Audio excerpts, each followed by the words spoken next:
dengan saya, Evania Medianasari, akan membawakan sebuah berita tentang masa era reformasi. Berikut berita selengkapnya. Latar belakang terjadinya reformasi. Banyak hal yang mendorong timbulnya reformasi pada masa pemerintahan Orde Baru, terutama terletak pada ketidakadilan di bidang politik, ekonomi, dan hukum. Penyimpangan-penyimpangan yang terjadi pada masa Orde Baru. Penyimpangan-penyimpangan yang berlangsung lama itu berubah pada krisis di segala bidang, antara lain politik, hukum, kepercayaan, dan sosial. Tuntutan dan agenda reformasi. Gerakan reformasi tahun 1998 mempunyai 6 agenda, yaitu suksesi kepemimpinan nasional, amandemen Undang-Undang Dasar 1945, pemberantasan korupsi, kolusi, dan nepotisme, penghapusan difungsi ABRI, penegakan supremasi hukum, dan pelaksanaan otonomi daerah. Agenda utama gerakan reformasi adalah turunnya Soeharto dari jabatan presiden. Pada tanggal 12 Mei 1998, 4 mahasiswa Universitas Trisakti Jakarta tewas tertembak peluru aparat keamanan saat melakukan demonstrasi menuntut Soeharto mundur. Mereka adalah Elang Mulia, Heri Hertanto, Hendriawan Lesmana, dan Hafidin Roya. Perkembangan politik pasca reformasi. Masa pemerintahan Baharudin Yusuf Habibie. Masa jabatan.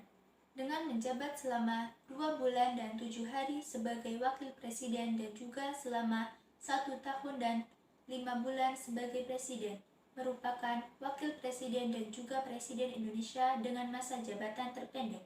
Pembentukan Kabinet Reformasi Pembangunan. Sehari setelah dilantik pada tanggal 22 Mei 1998, Presiden Baharudin Yusuf Habibie membentuk kabinet yang diberi nama Kabinet Reformasi Pembangunan. Kabinet ini terdiri dari berbagai elemen kekuatan politik dalam masyarakat seperti ABRI, partai politik, unsur daerah, golongan intelektual dari perguruan tinggi, dan lembaga swadaya masyarakat. Reformasi di bidang politik. Reformasi pada bidang politik yang telah dilakukan adalah dengan memberikan kebebasan kepada seluruh masyarakat untuk membuat partai politik dan rencana pelaksanaan pemilu. Pelaksanaan referendum Timor Timur. Bahwa 78% rakyat Timor Timur menolak paket otonomi luas yang ditawarkan oleh Indonesia dan hanya 21,5% yang menerima hal tersebut. MPR kemudian mengesahkan hasil jajak pendapat tersebut pada tanggal 19 Oktober 1999. Sejak saat itu, Timor Timur lepas dari Negara Kesatuan Republik Indonesia. Pada tanggal 20 Mei 2002, Timor Timur secara resmi merdeka dengan nama Republik Demokratik Timor Leste. Selanjutnya, masa pemerintahan Abdurrahman Wahid. Masa jabatan. Kiai Haji Abdurrahman Wahid menjabat sebagai presiden selama 2 tahun. Beliau menjadi presiden pada tanggal 20 Oktober 1999 dan berakhir pada tanggal 23 Juli 2001. Kabinet.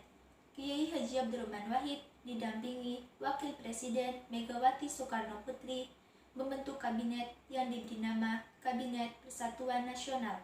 Kabinet ini terdiri dari sejumlah koordinator, menteri negara, sekretaris negara, dan jaksa agung. Selanjutnya, masa pemerintahan Megawati Soekarno Putri.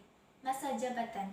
Antara 2001 sampai 2004, beliau menggantikan Kiai Haji Abdurrahman Wahid sebagai presiden. Kabinet. Megawati Soekarno Putri bersama Wakil Presiden Hamzahas membentuk kabinet yang diberi nama Kabinet Gotong Royong. Kabinet ini memiliki 5 agenda utama, yaitu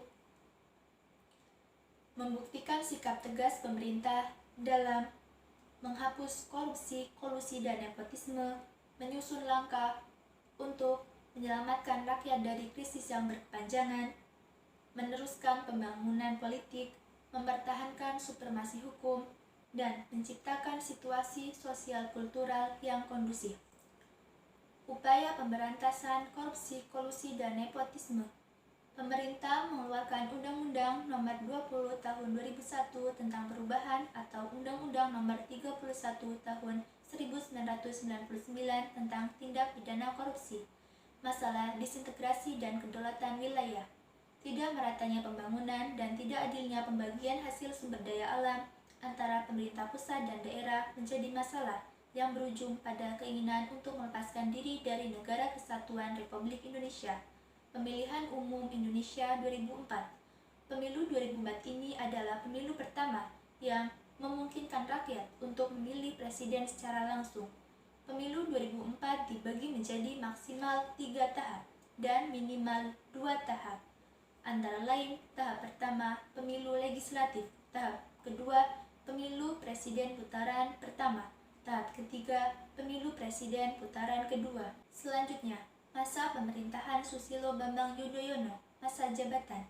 Beliau menjadi presiden pada tanggal 20 Oktober 2004 dan berakhir pada 2014. Kabinet.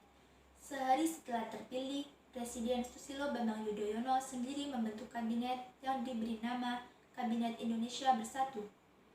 Pada pemilu 2009, Presiden Susilo Bambang Yudhoyono kembali terpilih menjadi Presiden Indonesia, kemudian membentuk Kabinet Indonesia Bersatu II. Masalah disintegrasi.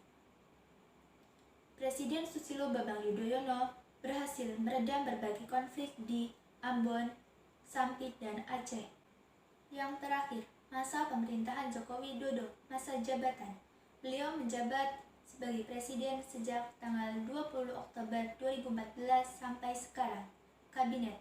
Presiden Joko Widodo membentuk kabinet yang diberi nama Kabinet Kerja.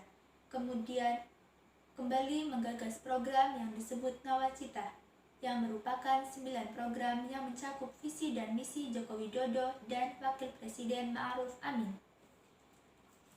Duduk sama rendah, berdiri sama tinggi.